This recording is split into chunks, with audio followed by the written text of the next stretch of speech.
और वेलकम दोस्तों, स्वागत है आपका हमारे यूट्यूब चैनल में। दोस्तों आज की इस वीडियो में हम बात करने वाले हैं बीए थर्ड ईयर सोशोलॉजी यानी समाजशास्त्र के थर्ड पेपर के बारे में।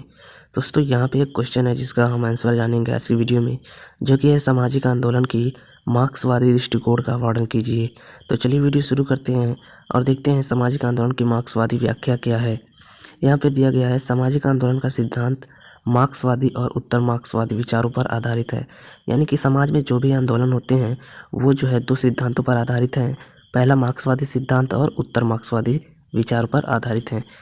मार्क्सवादी विचारकों ने सामाजिक संघर्ष को आंदोलन की शुरुआत माना है।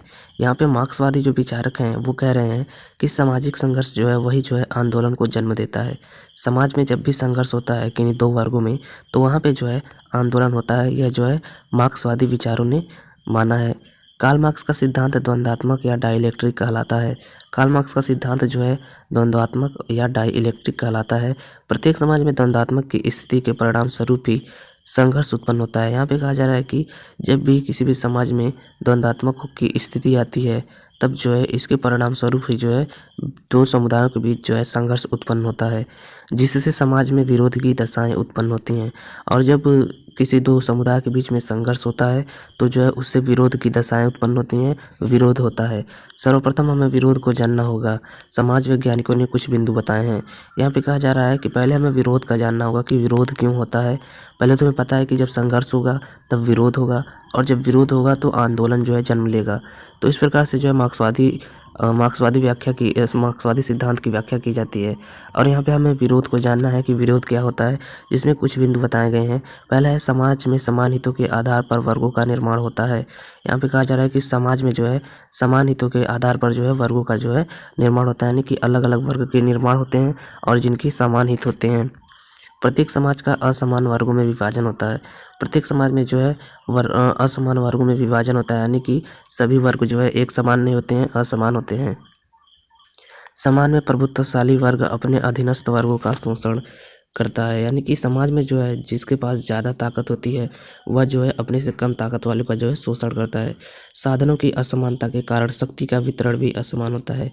यहाँ पे कहा जा रहा है कि जो साधन है जिसका उपयोग इंसान करता है उसकी असमानता के कारण जो है शक्ति का वितरण भी असमानता होता है, यानी कि साधन जो है सबके पास समान नहीं होते हैं, इसलिए सबके पास जो है शक्ति भी नहीं होती है।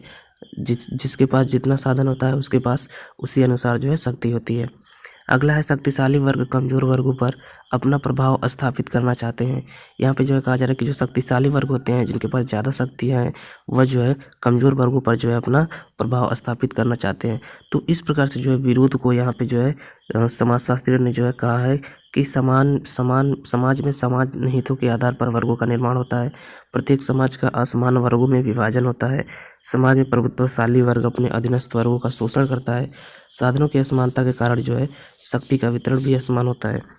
शक्तिशाली वर्ग कमज़ोर वर्गों पर अपना प्रभाव स्थापित करना चाहते हैं। इन्हीं सब कारणों की वजह से जो है वर्ग संघर्ष जन्म लेता है, और इन्हीं वर्ग संघर्ष जो है विरोध होता है। और जब विरोध होता है तो जब यह बड़े मात्रा में होने लगता है तो आंदोलन का जो है रूप धारण कर लेता है।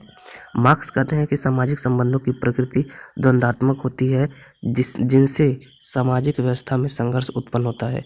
यहाँ पे कहा जा रहा है कि मार्क्स जो कहते हैं कि सामाजिक जो संबंध होते हैं वह द्वंद्वात्मक होते हैं, और इससे जो है सामाजिक व्यवस्था में जो है संघर्ष उत्पन्न होता है। और अब हम कभी से पढ़ रहे हैं कि जब संघर्ष उत्पन्न होगा तब लोग विरोध करेंगे, और जब लोग विरोध करेंगे तब जो है आंदोलन जो है जन्म लेगा। तो मार्क्स की जो सिद्धांत है यही जो है इसी के इर्द गिर्द घूमता रहता है। इसे स्पष्ट करते हुए मार्क्स लिखते हैं, यानी कि इन बातों को जो है स्पष्ट करते हुए मार्क्स लिखते हैं कि समाज के साधनों के वितरण में जितनी अधिक असमानता होती है, प्रभुता संपन्न वर्ग और शोषित वर्ग में संघर्ष भी उसी अनुपात में होता है। यहाँ पे कहा जा रहा है कि समाज में जो है साधन जो है, यानी कि जो भी कपड़ा, मकान, पैसा, रुपया जो भी है उसका जो है वितरण जितना अधिक असमान होगा, यानी कि जितना ज़्यादा असमान होगा, एक समान वितरण नहीं होगा। प्रभुता संपन्न वर्ग और शोषित वर्गों में संघर्ष भी उसी अनुपात में होगा, यानी कि जो लोग प्रभुता संपन्न होंगे, यानी कि जिनके पास सारा साधन होगा उस वर्ग में, और जिनके पास साधन नहीं होगा उस वर्ग में जो है संघर्ष का अनुपात जो है उतना ही रहेगा। जितनी असमानता रहेगी उतना जो है संघर्ष रहेगा।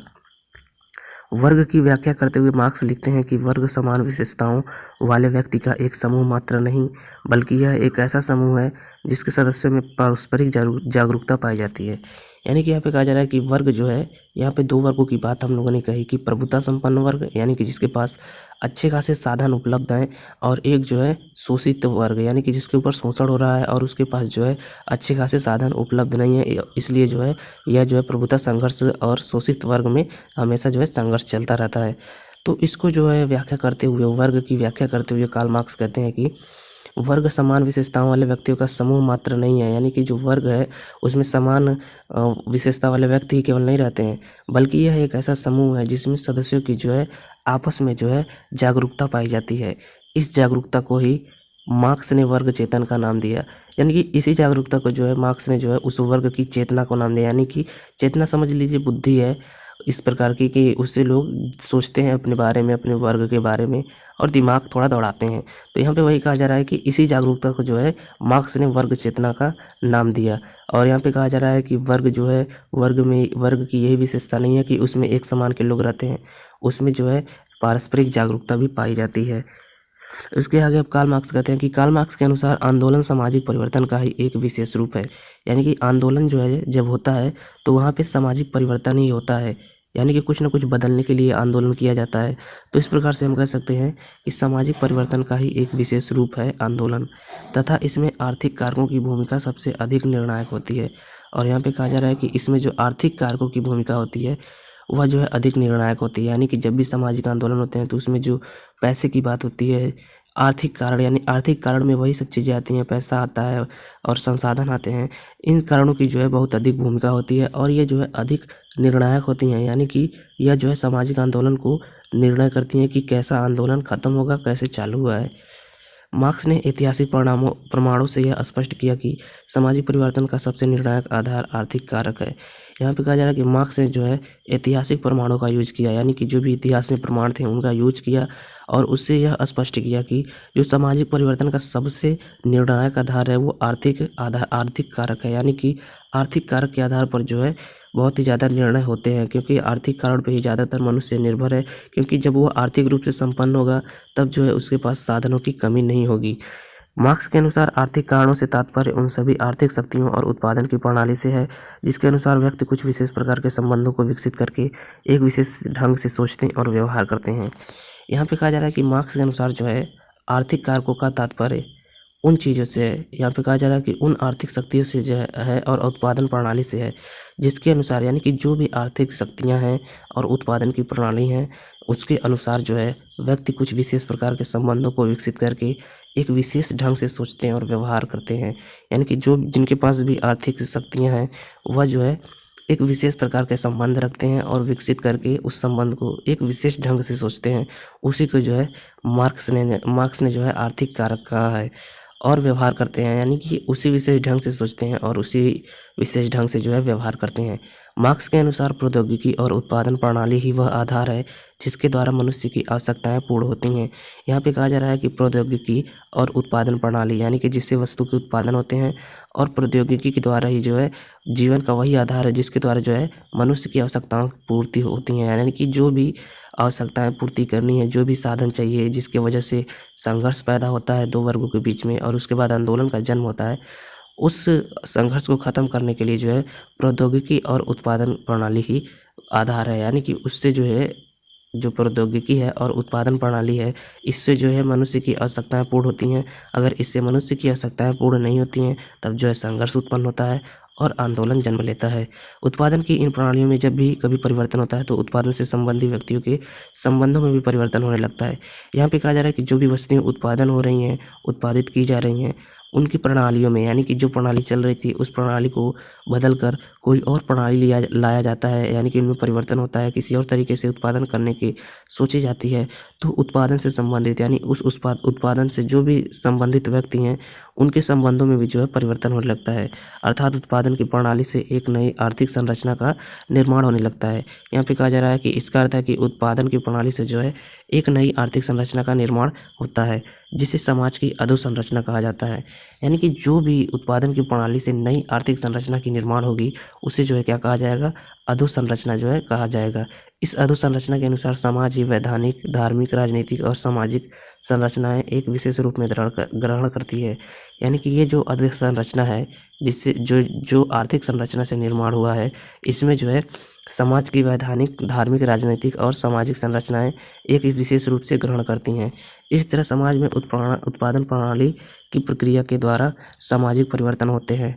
आर्थिक कारणों के आधार पर होने वाले सामाजिक परिवर्तन के सिद्धांत में मार्क्स ने बताया कि प्रत्येक मनुष्य के जीवन के लिए कुछ भौतिक वस्तुओं की आवश्यकता होती है और इनकी पूर्ति के लिए मनुष्य उत्पादन के कुछ साधनों का उपयोग करता है। उत्पादन के साधन प्रौद्योगिकी कहलाते हैं। यहाँ पे कहा जा रहा है कि प्रत्येक मनुष्य के जीवन में जो है भौतिक वस्तुओं की आवश्यकता होती है और उन भौतिक वस्तुओं को पाने के लिए, समझ लीजिए जैसे रोटी, कपड़ा, मकान हो गया, भौतिक वस्तुएं, उनकी जो है आवश्यकता होती है और उनकी पूर्ति करने के लिए जो है मनुष्य उत्पादन के कुछ साधनों का उपयोग करता है। और ये जो उत्पादन के साधन का उपयोग करता है उसमें जो है उसको जो है प्रौद्योगिकी कहते हैं। जैसे मान लीजिए कोई कारखाना है जिसमें कपड़ा बन रहा है, तो आदमी के उपयोग के लिए कपड़ा बन रहा है, तो वो कारखाना जो है क्या कहलाएगा? प्रौद्योगिकी कहलाएगा। इसी अनुसार जो है कार्ल मार्क्स ने इसको वर्गीकृत किया है। मार्क्सवादी दृष्टिकोण के आधार पर वर्ग चेतना समाज में परिवर्तन का सबसे मुख्य आधार है। यहाँ पे कहा जा रहा है कि मार्क्सवादी दृष्टिकोण यानी कि मार्क्स का जो दृष्टिकोण है उसके आधार पर जो है वर्ग चेतना जो है समाज में परिवर्तन का सबसे मुख्य आधार है। यानी कि जब भी वर्ग चेतना होती है तो उससे जो है समाज में परिवर्तन होता है। इसी से समाजशास्त्र में ज्ञान की मीमांसा की शुरुआत हुई। यानी कि इसी से जो है समाजशास्त्र में जो है ज्ञान की मीमांसा जो है शुरू हुई। मार्क्स के अनुसार व्यक्ति के पास जो कुछ भी ज्ञान होता है वह उन्हीं भौतिक दशाओं या परिस्थितियों के कारण उत्पन्न होता है। यानी यहाँ पे फिर से कहा जा रहा है कि जो किसी भी व्यक्ति के पास जो भी ज्ञान होता है वह जो है उसकी भौतिक दशाओं के कारण जो है और परिस्थितियों के कारण उत्पन्न होता है, जिनमें वह व्यक्ति जीवन यापन करता है। यानी कि जहाँ पे जो व्यक्ति जीवन यापन करता है, जैसे कोई अगर रेगिस्तान में जीवन यापन कर रहा है तो उसकी जो है चेतना, उसका जो है ज्ञान जो है उन भौतिक परिस्थितियों के अनुसार जो है होगा, उसकी परिस्थितियों के अनुसार जो है उत्पन्न होगा और वहाँ पे संघर्ष या विरोध जो है वहाँ की समस्याओं के अनुसार होगा। जैसे अगर रेगिस्तान में कोई पैदा हुआ है तो वहाँ पे गर्मी अगर ज़्यादा होती है, खाने को कम मिलता है, तो इसको लेकर जो है संघर्ष होगा, आंदोलन होगा। लेकिन अगर कोई बर्फ़ में पैदा हुआ है तो बर्फीले जगहों पे ठंड अगर ज़्यादा लग रही है तो उसको लेके संघर्ष पैदा होगा, आंदोलन पैदा होगा।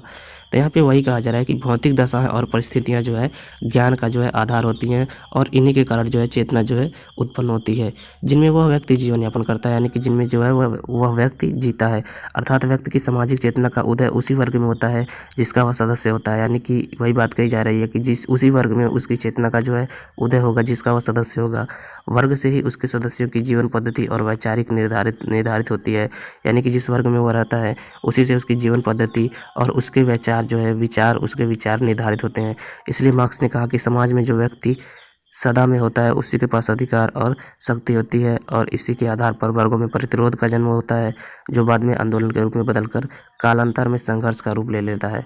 यहाँ पे कहा जा रहा है कि मार्क्स ने कहा है कि उसी के प्रकार जो है उसी के पास अधिकार और शक्ति होती है और इसी के आधार पर जो है वर्गों में प्रतिरोध का जन्म होता है।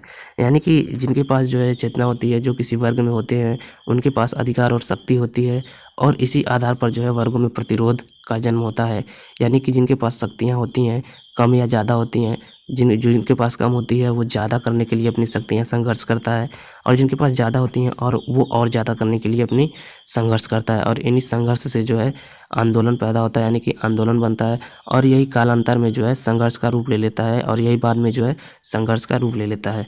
तो इस प्रकार से हम लोगों ने देखा कि मार्क्स ने क्या कहा है कि लोगों को जो है भौतिक वस्तुओं की ज़रूरत होती है। भौतिक वस्तुओं की ज़रूरत के लिए वह जो है प्रयास करते हैं और प्रयास जब करते हैं तो उनका जो है संघर्ष होता है और जब संघर्ष होता है तो विरोध पैदा होता है और जब विरोध पैदा होता है तो आंदोलन का रूप ले लेता है। तो यहाँ पे मार्क्स के जो मार्क्सवादी सिद्धांत है, इस सिद्धांत में हम लोग यही समझते हैं कि आंदोलन जो है किस प्रकार से जन्म लेता है और उसके लिए हम लोगों ने ये सारी चीज़ें देखी कि प्रौद्योगिकी की ज़रूरत होती है। प्रौद्योगिकी के लिए इंसान जो है आपस में संघर्ष करते हैं और जब संघर्ष करते हैं तो आंदोलन का जन्म होता है। तो यहाँ पे हम लोगों ने देख लिया है कि सामाजिक आंदोलन की मार्क्सवादी दृष्टिकोण का जो वर्णन है उसको और उसकी व्याख्या पढ़ ली है, जो कि थोड़ा टेढ़ी थी लेकिन फिर भी हम लोगों ने पढ़ ली है। तो उम्मीद करता हूँ आपको ये वीडियो अच्छी तरीके से समझ में आ गया होगा और मिलते हैं आपसे नेक्स्ट वीडियो में। तब तक के लिए आपका वीडियो देखने के लिए धन्यवाद।